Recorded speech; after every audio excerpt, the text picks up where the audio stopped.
करीब 26 साल के बाद दिल्ली जीतने वाली बीजेपी के सामने अब चुनौती है दिल्ली के मुख्यमंत्री का नाम तय करने की। लेकिन बीजेपी को फिलवक्त एक नहीं बल्कि दो दो मुख्यमंत्रियों का नाम तय करना है और दिल्ली के बाद दूसरा मुख्यमंत्री तय करना और भी मुश्किल है, क्योंकि जो भी उस कुर्सी पर बैठेगा उस पर देश ही नहीं बल्कि पूरी दुनिया की नजर होगी। नमस्कार, मैं हूं अविनाश और आप देख रहे हैं अनकट।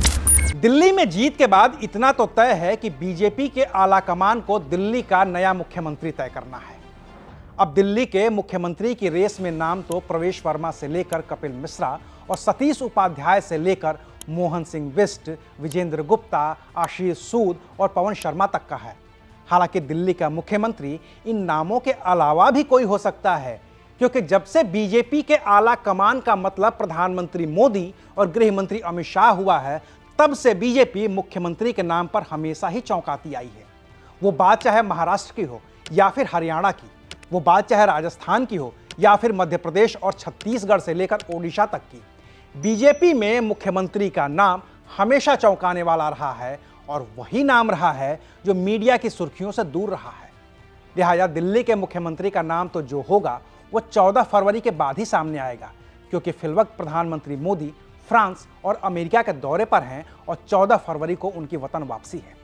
लेकिन भारतीय जनता पार्टी के लिए इससे भी मुश्किल काम है मणिपुर का मुख्यमंत्री चुनना। मणिपुर के मुख्यमंत्री रहे एन बीरेन सिंह ने अचानक से इस्तीफा दे दिया है।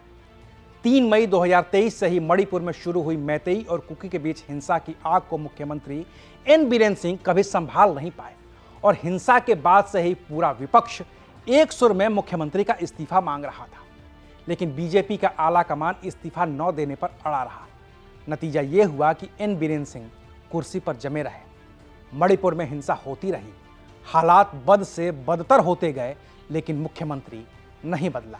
हालांकि 8 फरवरी को दिल्ली जीतने के बाद 9 फरवरी को एन बीरेन सिंह ने दिल्ली में गृह मंत्री अमित शाह से मुलाकात की और इसके चंद घंटे के बाद ही मणिपुर के राज्यपाल अजय कुमार भल्ला को अपना इस्तीफा सौंप दिया।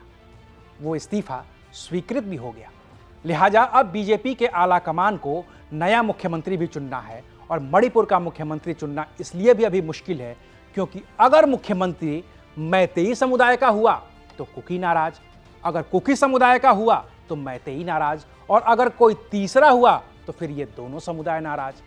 और अभी हिंसा की आग में जल रहे मणिपुर में बीजेपी किसी की भी नाराजगी मोल नहीं ले सकती है। ऐसे में केंद्रीय नेतृत्व के लिए दिल्ली के मुख्यमंत्री से ज्यादा मुश्किल काम मणिपुर के मुख्यमंत्री का नाम तय करना है। प्रधानमंत्री मोदी की वतन वापसी के बाद बीजेपी दिल्ली और मणिपुर से संबंधित जो भी फैसले करेगी हम आपको बताएंगे। तब तक देखते रहिए एबीपी लाइव।